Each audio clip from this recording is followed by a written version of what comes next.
Thank you so much. So unfortunately, you cannot see as I imagined, but I will do my best. So my name is Mirella Sidro. I'm a journalist from Germany, and I'm specialized for sustainability, e-mobility, and culture. So why these three components? Before I studied journalism, I studied Egyptology, Coptology, and history. So I saw that we can find a lot of past in the now, and I always try to find also the past in the future. So as I told you, I grew up in Germany, and I left Germany 2019. I've been living in Oman, and during Corona, I was in Europe for a project, and I couldn't go back because the borders they were closed, and I had to stay in Europe. So first, I didn't know what to do, and I was one of less journalists who were allowed to travel. So all my customers, the media houses, they were looking for features that they don't buy from outside. So I told them, okay, let me travel to the Balkans, and I will write you some new and hidden stories, also where I haven't been. So this started, and and then when I have been there, whenever I had to left the Balkans, I was very sad. So this is why I decided 2.5 years ago, okay, I will move from Oman to the Balkans. Now I am here. Many of the people, they ask me if I'm crazy. I'm not, and I will show you why. And now I do live in Sarajevo, and I write for German magazines, German-speaking magazines, also for European magazines, and I'm also the author of the Ostblocker of MDR of RSD. So I write now a lot of positive stories, especially of Bosnia-Herzegovina. It was a fight for it for more than 10 years. Unfortunately, before it was very hard to write about Bosnia-Herzegovina or of the Balkans in the positive way because the German medias, they didn't want it because they always told me the Balkan is not positive. So I was fighting, and now after 10 years, we are on a very good way, and there are a lot of positive stories. And I'm very thankful that the Sultans Trail invited me. So today I would like to talk especially about Bosnia-Herzegovina. And I saw a lot of parallels here in Ilok. So yesterday I had a great trip guiding through Ilok. I must admit, I have never been here before. And I was so surprised how much in common we have with Bosnia-Herzegovina and here. So thanks a lot to Antonella and to Iris. And now I will start to take you through my journey through Bosnia and Herzegovina. So you will always see the pictures here from my travels. Oh my God, I hope I can manage it. Yes, I can do it. So after, if you have the question, I can tell you where it is. So first of all, I have to say Bosnia-Herzegovina, after the war, already a lot of tourists came there from Europe, especially from Germany. Why? Because especially in Germany, the German people, they love going to the destinations where they can get one with Mother Earth and the universe, and to be in the nature. And 4 and 5 years ago, USAID Tourism, they came to Bosnia-Herzegovina. They invest a lot, not only of money, but also a lot of time to make Bosnia-Herzegovina the most exciting destination in the world, but also the most sustainable destination in the world. And we can see it right now. Last year, we had 2.5 million tourists who traveled, the official ones, who traveled to Bosnia-Herzegovina. This is one of the highest numbers, thankfully to USAID, who do a lot of workshops, also with the touristic, not only NGOs, but also with the touristic agencies and young people. And TripAdvisor told already then, it was in 2022, during the pandemic time, it's always told that the tourism trends started changing during the pandemic time, but this is not true. It already started before. Why? Because it's the growing awareness of climate change, preference for authentic and less crowded destinations. And the people, they already started looking for sustainability and nature-focused tourism, but also they were looking for destinations that they didn't know, or maybe they heard about it, but they haven't been there. So they want to escape from daily routine to gather energy and to gain distance to find them yourself. So, I'm so sorry. So the popular travel trends are right now outdoor adventures, slow travel, which means they don't want to have this classical hopping in some days to visit as much locations as possible. They want to stay at one location, they want to see the destination, they want to meet the people there and also the culture and the traditions. And so there are a lot of individual travels, not so many groups. We see it in Bosnia-Herzegovina. We had a lot of backpackers, young people who travel alone. If it's a young man or young women, there is no difference. And they just want to walk through the nature and to sleep whenever they find a cabin or a hut or some hostels. They are very flexible. So, and also there is a big interest of regenerative tourism and connected with nature. Regenerative, this means when I do now look for a travel destination, I look how can I travel and where can I travel to support the location there for saving Mother Earth, for saving the nature, but also how can I travel to minimize my footprint and to travel as much as possible CO2 emission free. So, yeah. So, as we are here on the Danube, I decided to explain it on one destination, and I will do now this on the focus on the rivers. And there are some reasons.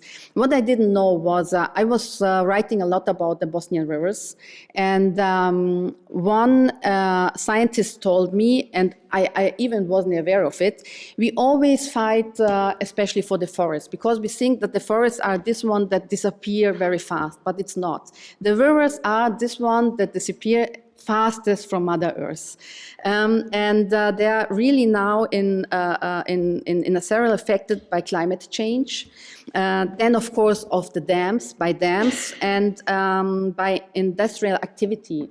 Only one explanation or one example from the Danube. The Danube, it's now so hot, sometimes more than 30 degrees. Normally, she has a temperature around about 80, 90 degrees. Why? Now you have the industries there.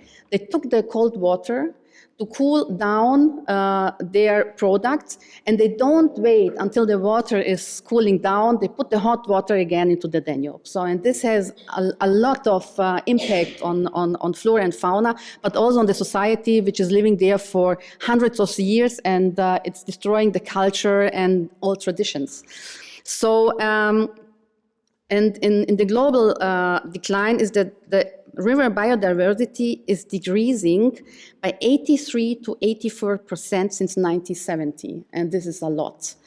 So, but we have a little bit of hope, especially here in Europe, still, and we hope that we can still hold it by sustainable tourism. So, about the river decline in Europe. So 90% of European rivers are dammed or altered, and only 10% remain ecologically intact. Most of these are in the Balkans. So the Balkans has the last living rivers. On the first place, it's Bosnia-Herzegovina, followed by Montenegro and Albania. The biggest threat are the hydropowers. We have 28,000 hydropowers in Europe, and now they plan 3,500 in the Balkans.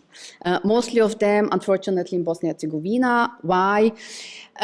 hydropowers are not forbidden, even not in the European Union, but they know the impact of the 50s and the 60s, so of course they would not build it anymore. But what is happening right now, the Balkans, of course, some of the countries in the Balkans, Southwest Europe, they are not in the European Union.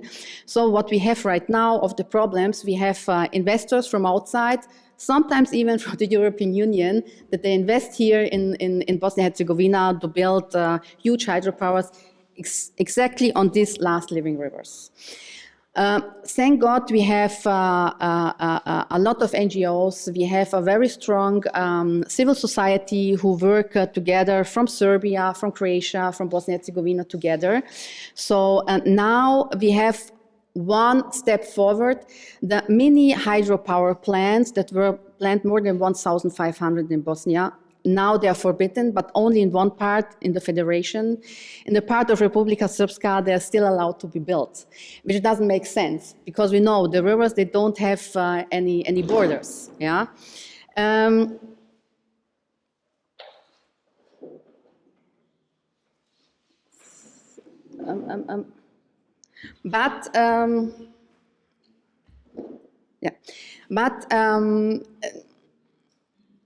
So we are still fighting, and the rivers in Bosnia-Herzegovina are the most visited locations by tourists from all around the world, because they are still intact. So first of all, I want to show you, tell you some key facts about Bosnia-Herzegovina. Bosnia-Herzegovina is really in the heart of Europe, and it even has a heart shape, as you can see. And it's very rich in nature, as I already told you, but also in history and culture. So the key facts are, it's a very small country, so it's 51,000 square kilometers area. For example, Switzerland has round about 41,000 square meters, and the population is 2.8 to 3.2 million people.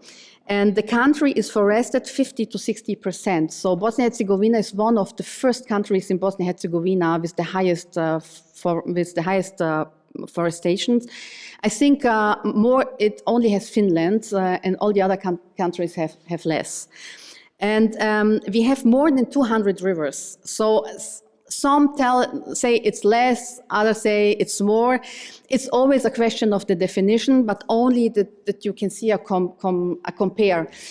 The mountain Treskavica around Sarajevo has 365 sources, only one mountain, which is a lot. And we have more waterfalls than Italy, France, and Germany combined and together. So just to show you a little bit about Bosnia-Herzegovina, because of the Sultans Trail, which is also very, very multicultural, you can find a lot of culture, traditions, and different historical monuments there. Bosnia-Herzegovina is very rich, not only because of history, and we have the big luck. I was very sad listening to your presentation. It makes me very sad, you know. So Bosnia-Herzegovina, it's known for more than 500 years that it's multicultural, and the people live there in peace. Even there was a war, but I do live there now for more than 2.5 years. I am a lot together with the people, and I just wanted to show you some of the eldest monuments. So, for example, on the right side, on the right side, there is one of the eldest mosques. It was built, which is very nice in Bosnia-Herzegovina. Whenever you visit a place, is it a river, or is it a monument, or even something culinary? It's always connected with some beautiful legends. Sometimes they are true, sometimes not, but sometimes you also have some facts. So this was built by Mehmed Pasha II. This was the conqueror of Bosnia and Herzegovina, of the medieval kingdom in Bosnia. And it was told he was waiting there for the message if when the last castle will fall, so that Bosnia is conquered. So he was praying there, and then he got the message, okay, Bosnia is yours. So he was so thankful, and then he said, okay, we have to build right now here a mosque, but he didn't know where. So he was asking for a sign by God, by Allah. So he had a stick on the ground that he stuck in the ground, and then he saw an ant, and the ant was, in this moment, when he was asking for a sign, climbed up the stick. So he said, okay, this is the sign, so please build here the mosque. And this is one of the eldest mosques, which is very interesting. It's still, until today, it's original. Sometimes they have to change some of the plates of the wood of the row, but when you go inside and around, everything is original and more than 500 years old. On the right side, you have a very old, now it's an Orthodox church. It's from the 14th century, but we know it's even an elder one church. It's from the medieval time, and in the medieval time, it was a Christian state, but it was a Gnostic.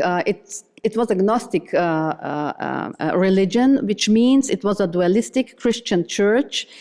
You can compare it like with the Catars in France. So we also have there this church, and you can visit it. And it's now in Herzegovina, where most of the people are Catholic, and they take care of this old church. And of course, we have Catholic monuments like this old monastery from the Franciscans. Do you say Franciscans? Yeah. Yes, Franciscaner. They came when during the medieval time in the 14th century, and also it was not a Catholic church, but the first king, Tvrtko, the first Kontrobanic, they asked him if they can stay there in Bosnia, and he said, of course, and until today they are there, and there is a very deep and old tradition between the Catholics and the Muslims and the Orthodox. This church is made in the 19th century, and they have a mass every Sunday on 2 times a day, and it's I was only one time there, and it was very fantastic, because the people, they even go there from Croatia, they go there on Sunday to have the mass together, yeah. And this is something which remembers me a lot with the Sultans Trail. But I just want to show you some examples. We already have it, and maybe you can take it over. And of course, we don't have to forget, we have a huge Jewish community, the Sephardic Jewish from Spain and from Portugal. They came to Bosnia-Herzegovina in the 15th century. In 1492, you know, they have to escape from Europe, from Spain and from Portugal. And no one wanted them. But the Sultan, he invited them. And here you can see the eldest synagogue. It was built in 1630, and the money came from the Sultan, and which is very interesting. I just had now, I met Mr. Eli Tauber, and he told me a very interesting story. So in Spain, you nearly will not find the Sephardic people anymore. Even all their synagogues, they even don't have any old synagogue there which is active. Now they are all Catholic churches. So this is active, still active. And he told me because the Sultan saved them in the 15th century, they built 2 synagogues, the Sephardic ones. The Ashkenazi, they came after with Austrian and Hungarian. But normally the Jewish people, they prayed towards Jerusalem. But these 2 Sephardic synagogues, they don't pray towards Jerusalem, they pray towards Mecca. Only to say thank you, because the Sultan, it's nearly, they said it's nearly the same direction, but until today, they do pray because they are so thankful. Otherwise, they don't know what did happen to them. And then you can see here a book. This is not a book. This is one of the eldest Haggadahs in the world. It's even told it's the eldest Haggadah, but there is a little fight between Munich and Bosnia-Herzegovina. In Munich, there is another one Haggadah, the Birds Haggadah, but we are still one step forward because there are only 3 Haggadahs which are more than 500 years old, but the Bosnian one, it's the only one which is complete. Yeah, we know it came from Spain. It was a present to a married new couple, Jewish couple, and we still don't know until today how it came to Bosnia-Herzegovina, but we know it came via Vienna, and which is very interesting, there is a stamp from the Inquisition inside, and no one knows how this Haggadah could be saved, and it was not burned in Venice, you know. So why the Haggadah is so interesting? It's interesting because it's during the Second World War, Hitler knew about the Haggadah, and he wanted to have it. And it was in the library, and the library director was a Muslim. So he knew, he was warned, so he hid the Haggadah, and so they could save it from the Nazis, from the SS. And during the Balkan Wars, she was also in the library. And you know, in 1994, the Serbs, they bombed the National Library.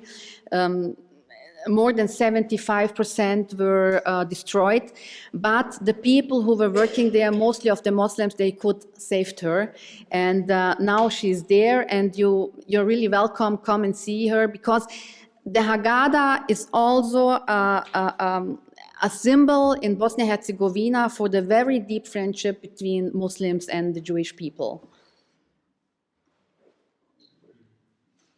And then, of course, some other stuff here on the right side. It's called the obelisk from Bosnia. There are a lot of legends. There is one legend that's told. I mean, no one knows because there are no inscriptions. You have to hike through the forest to come to this obelisk. There is one very nice legend that is told. King Trutko I, he was there for hunting, and so one of the animal came, this wild, I don't know how to say it in English. It's a wild pork, but I think it's another one, a name. But he was injured by this wild pork. So he survived, and then because he was so thankful, so he built this obelisk. The other one, I think it's much more realistic. It's a gravestone of a very influenced family from the medieval time, because around King Trutko there were a lot of knights, and we know even the names. And on the left side, it's one of the most famous springs even in the world. It's the spring of the river Buna. It's coming out with such a huge pressure from a rock, and it's such a huge. It's very a lot of water, that it's very healthy, and you can go there. And now it's a holy place. There is now a Darwish monastery from the 16th century. So from all around the world, the people are coming there for praying. But you can go down, and you just can drink the water with your hands. You know, I mean.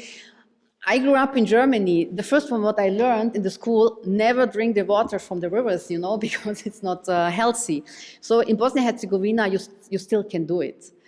And then on the right side, we have the cave Jetvanica. It also has a lot of fresh water.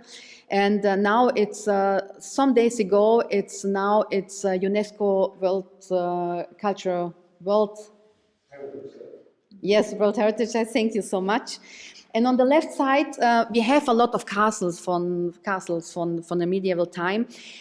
I took this one from Srebrenik. It's one of the most beautiful one, but I took it before because it's very nearby Ilok. You need around about 2 hours by drive, and you can visit this extraordinary old town, medieval town. So you see, even Bosnia-Herzegovina could be a part of the Sultans Trail, because it's really not so far away, and you can see a lot of treasure, and you can combine and yeah. This is Srebrenik. Srebrenik. And it's near Tuzla, exactly. And Srebrenik, it means, there is the word cerebro, which means silver, and there they had a lot of mines for silver.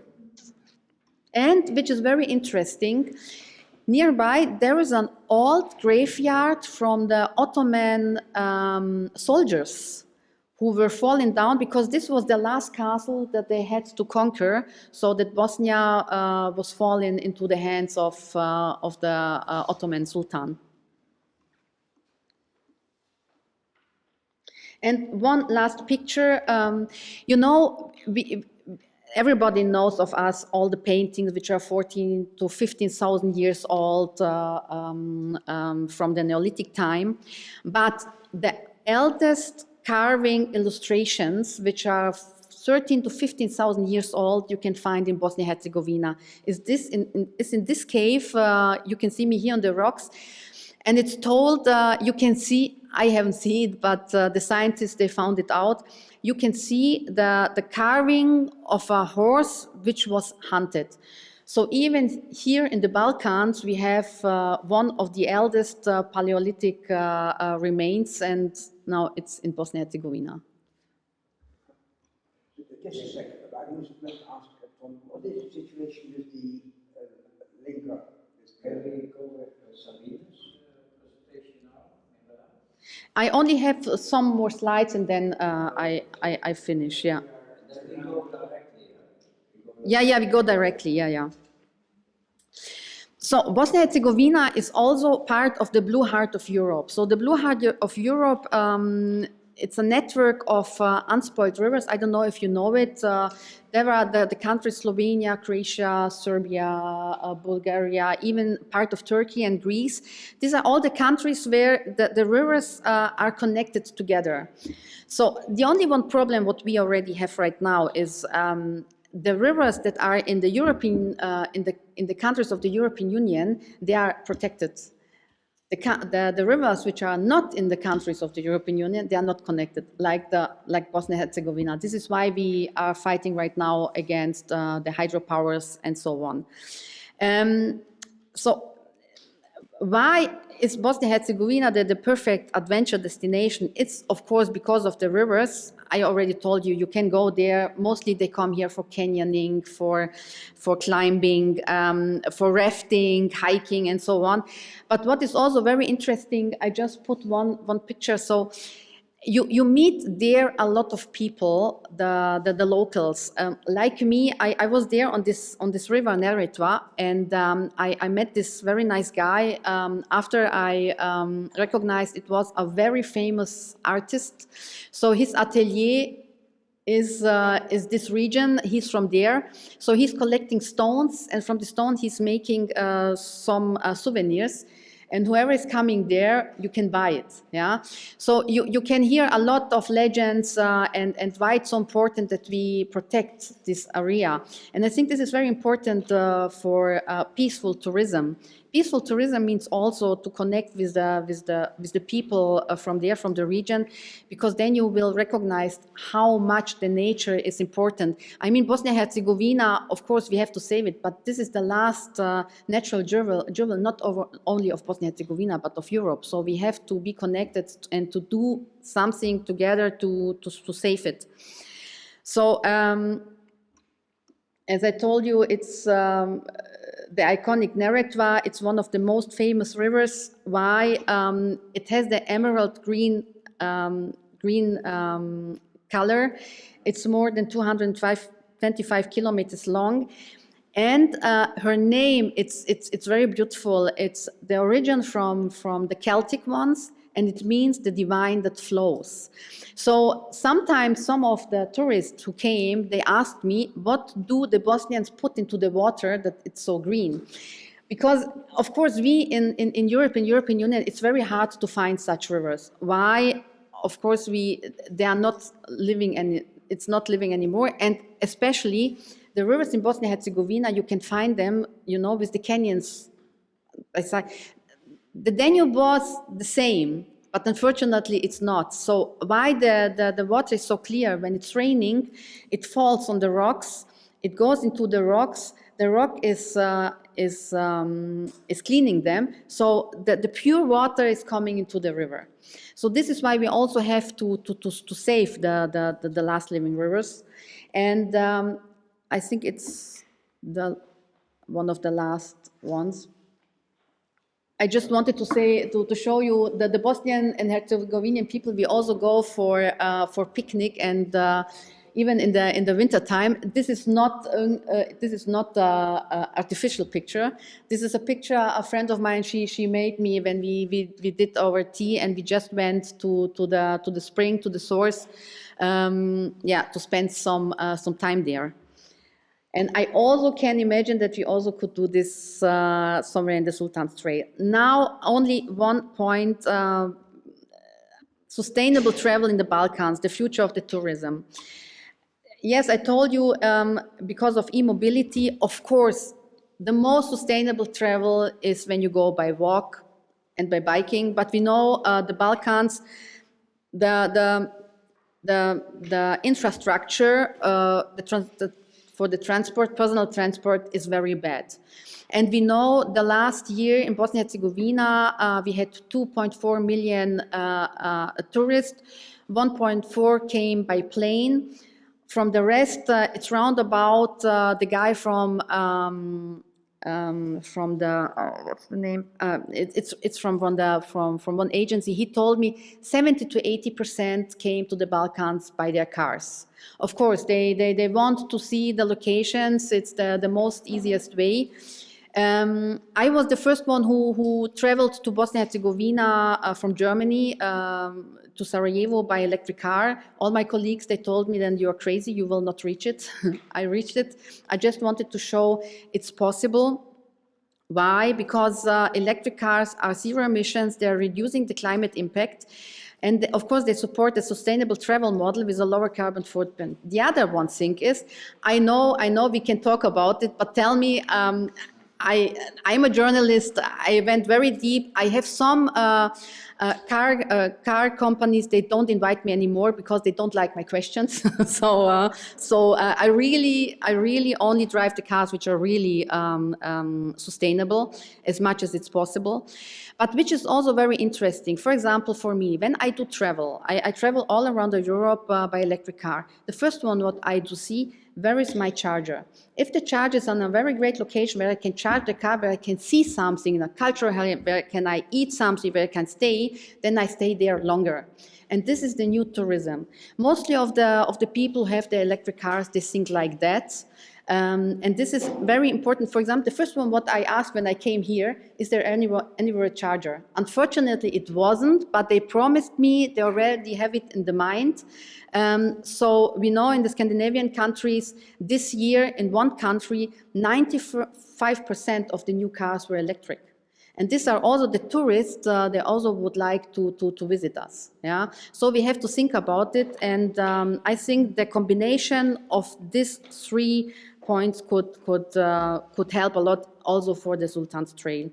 So why to travel to Bosnia and Herzegovina? I already told you. You also can took the same one what I wrote here for Ilok.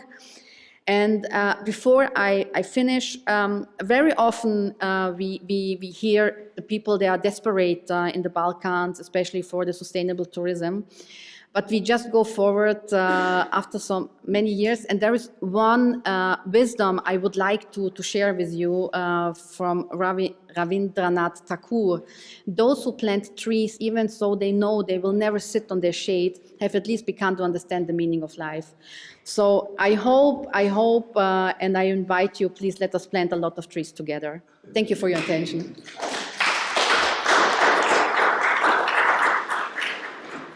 Now we are going into the...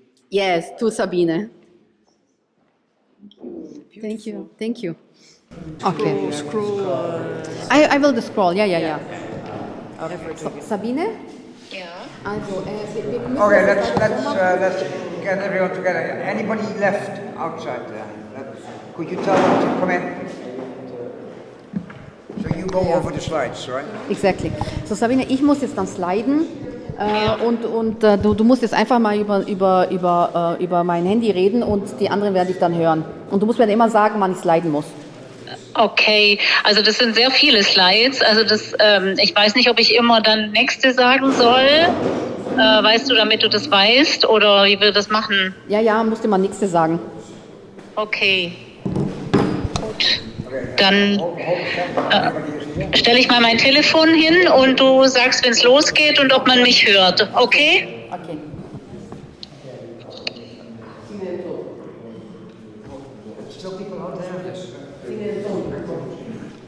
Tom, breng iedereen binnen die daar nog staat. Ja, het is vervelend dat wij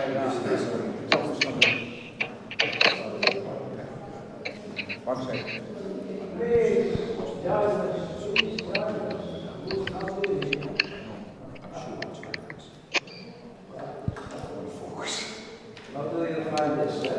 Mirella? Ja? Okay. Wir haben noch, müssen noch warten, einen kleinen Moment. Sollen wir vielleicht einen Videocall machen, weil dann kann ich auf Lautsprecher machen. Ah, das ist doch eine gute Idee. Ja. Okay, let's see a series of slides. And it concerns the right by the Danube, right? Exactly. So, dann sehe ich dich wenigstens. Ja. Okay. Okay, cool. So, ich habe dich jetzt auf Lautsprecher. Can Can you hear me? Can you hear Sabine? Hello? Yes, Sabine speaking. No, I don't think we will be able to hear that. No. Ja. Und dein Handy kannst du nicht an das Mikrofon halten. Doch, aber das funktioniert nicht. Wie- Das funktioniert nicht. You could briefly summarize maybe whatever. Okay. So, wir werden jetzt nur eine kleine Zusammenfassung machen. Du sagst es mir und ich werde es dann weitererzählen. Okay, wenn es nicht anders geht, dann machen wir es so. Ja. Tut mir leid. Hast du den Broadcast? Wenn du das Handy anhast, sehe ich auch, welchen Slide du hast. Das ist ganz Okay. gut. Ja, du kannst mich kurz vorstellen, Okay. wenn Sie mich nicht hören. Okay, so first of all, I would like to introduce you Sabine Geller. She's the editor-in-chief of the magazine Danube Connect. It's an European magazine, and it's published in two languages, in English and in German. And next year, is it next year, Sabine, that we have how many years? We have 18 years now. Yeah, 18 years. She's the founder. And the magazine Danube Connect, you can get it in the Danube region, which means in 17 countries. You cannot buy it, but you can get it during the conferences of the European Union in Brussels, NGOs, universities, and the companies with whom we did work together. So Sabine, she's also a graphic designer, and she's a huge lover of the Danube and especially of biking. I prefer hiking, so she's doing all this travels by the bike, and she would like to talk to you about her travel by bike along the Danube. And it was very nice yesterday. She asked me to send her some pictures of Ilok. And then this morning, she told me, oh my God, I have been there. So she also visited the Sultans Trail without knowing it. So now I'm also very curious what you will tell us about your travel. Okay, you can go to the next slide.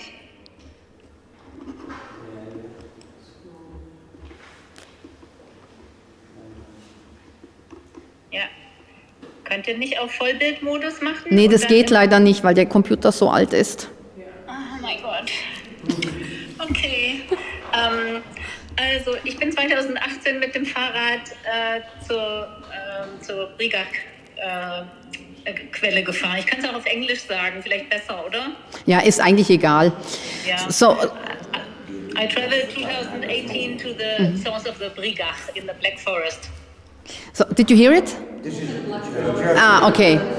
Okay, no, it's English. It's English. So Sabine, just talk. I think they can hear you. Okay, perfect. So in 2018, 2018, I started to discover the source of the river Danube, because in Germany there's a saying, Brigach and Breg build together the Danube. Can you hear this? Yeah. Yes, so just go.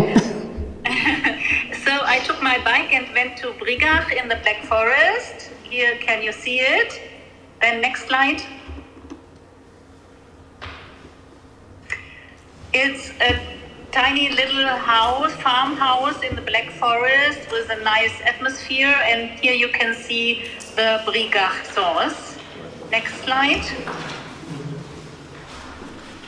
And it's only really a little source, but what is interesting, there's a stone in the source, which might be Celtic and should show the godness of hunting. Next slide. Here you can see me, so I'm not here with Zoom, but now you can see me. And then I continued my trip to the source of Breg in Furtwangen. It's near Furtwangen, also in the Black Forest. It's more touristic. There's a Danube sculpture to discover and a restaurant, and it's a nice place. Next slide. So it's really worth to visit it. And maybe if you come to Germany and you want to discover it, you will find it. And this is the way up to the source in Furtwangen, and where I went by bike. Next slide is the official source of the river Danube. It's called the official source in Donaueschingen, but of course it's not the real source. If you go to the next slide, then you see which countries the Danube connects. It's Germany, Austria, Slovakia, Hungary, then Croatia, Serbia, Bulgaria, and Romania. So it's 2,850 kilometers long, and it connects the west to the east. That's what we love so much.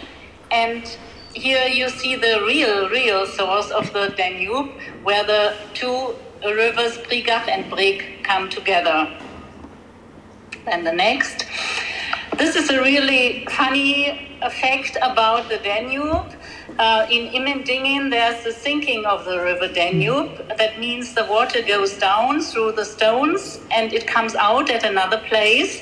And they put color into the water. So they found out that the water of the river Danube came to the Achtopf and then to the lake, Lake of Constance. And through the Rhine, the water of the Danube comes also to the North Sea and to the Atlantic. That is really a fun fact a lot of people do not know. And I wanted to show this to you.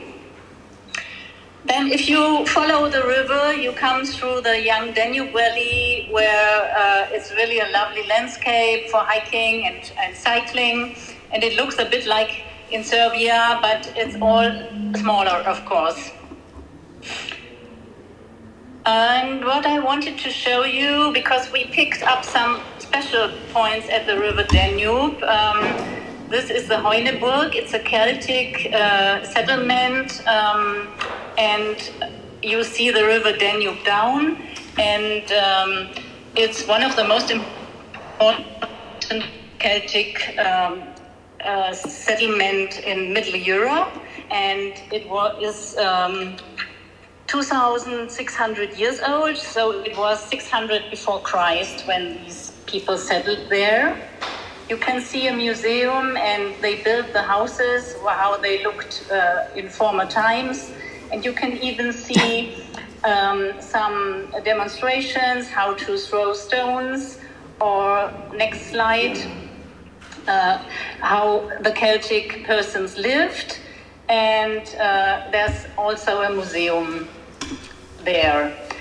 Then we come to my hometown, to Ulm, and it's a medieval town with the highest church tower of the world, and of course we are proud of it. And we have every 2 years a Danube festival, which is really famous over the borders. And this year we also had a Danube festival, but this picture is 2 years ago with the flags of Ukraine, because we have solidarity activities in our city every week for the Ukraine. Then, can you please go back again to the Sabine, unfortunately, they hurry up a little bit because we don't have time so much. I'm sorry. Okay, so I make it really quickly. So we have the Ulmer where the settlers, the Danube Swabians, went to the Danube region. Next.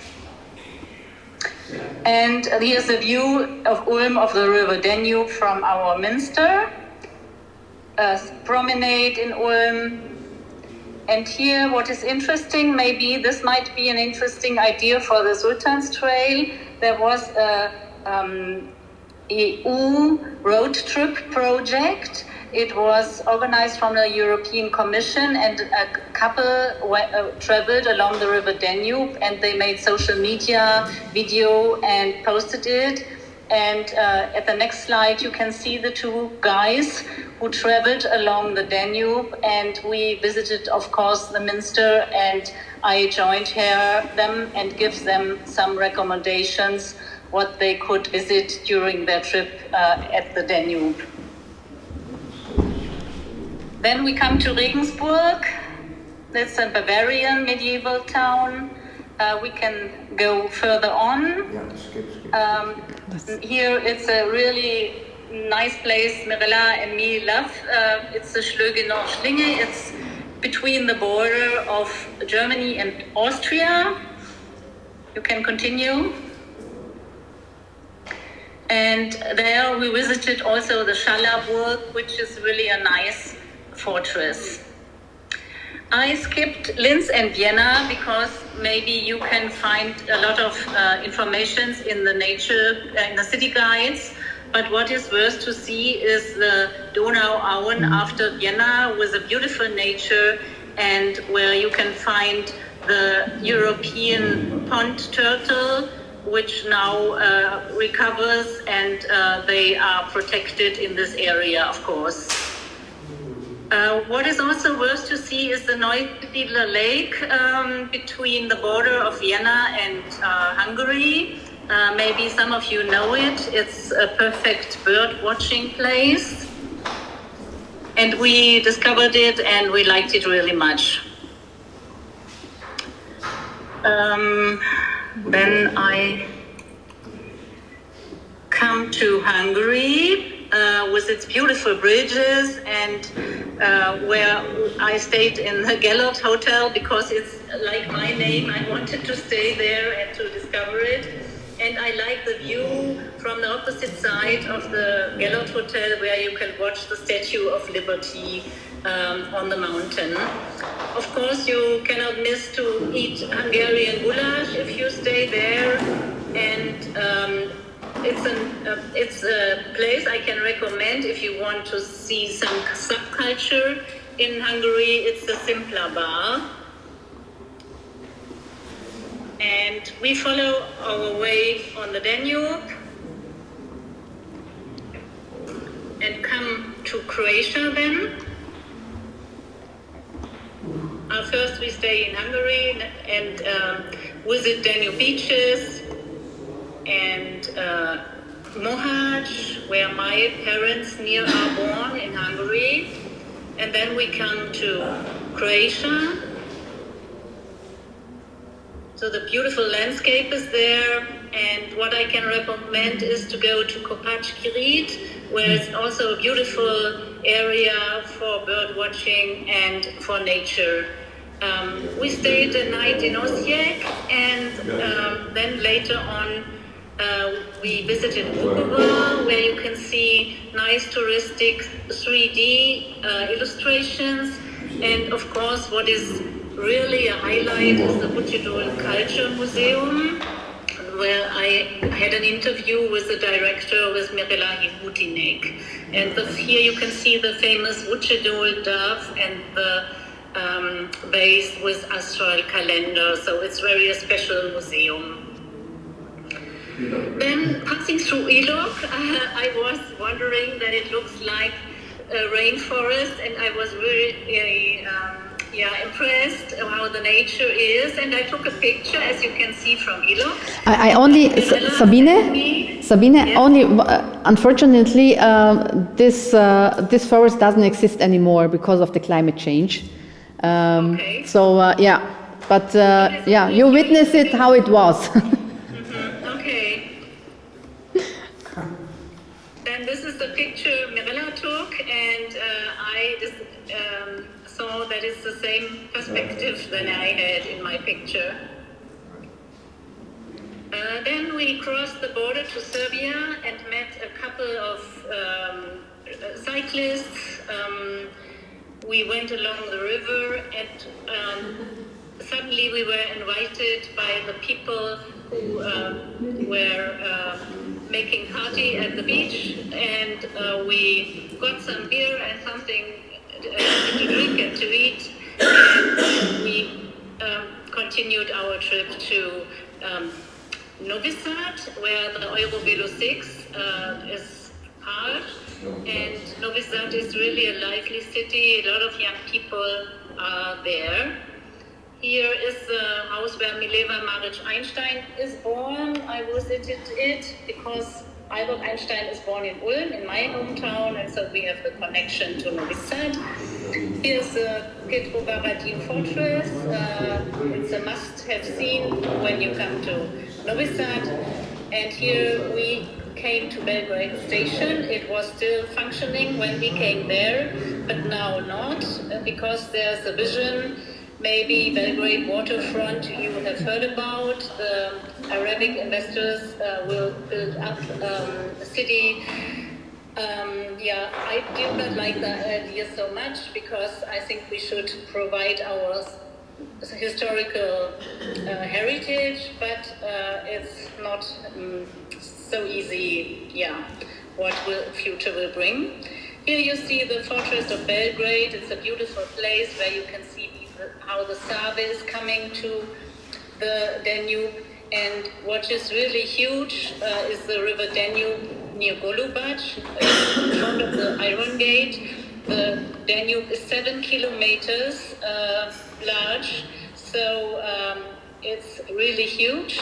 And we took a boat to discover it, learned about the fairy tales there, and we had a nice time here in Golubac. And then what I can recommend also is Lipinski beer. It's a fund museum where there is findings from the Neolithic time, and it's Middle and Stone Age funds you can see from 9,000-year-olds before Christ. Next to the Iron Gate, you see the Eurovelo 6 again. We went there and we came to one of my favorite places. It's Captain Mission Break. You find it in the internet. I can really recommend to go there. It's a beautiful place with a beautiful view. And if you have luck, maybe you get something to eat. You have to make a reservation, because now I think the sun is doing the business there. But the food was really extraordinary, and I recommend to go there. Here you can see the trip on the boat with the bicycles through the Iron Gate. We took the bicycles with us on the boat, and we went through the Iron Gate, where the Danube is 70 meters deep and very narrow. Here you can see us on the boat. And this is a statue which was built from an industrial person in the 20th century, but which looks really historical and amazing. And here you can see the Tabula Traiana. It's was built from the Roman Emperor Trajan 100 after Christ. These were our boat guides in Serbia. And here the view on the top of the Iron Gate. It's beautiful going through by boat, but also to see it from the top there, the beautiful landscapes. Danube Beach near Kladovo. And this was our goal, to reach Kladovo. We were 600 kilometers from Budapest cycling to Kladovo in 10 days, so 60 kilometers per day. This was really good, and I hope you enjoyed the tour. I could tell a lot of more about the River Danube and about these things, and I thank you for your attention, and I hope you enjoyed it. Thank you so much.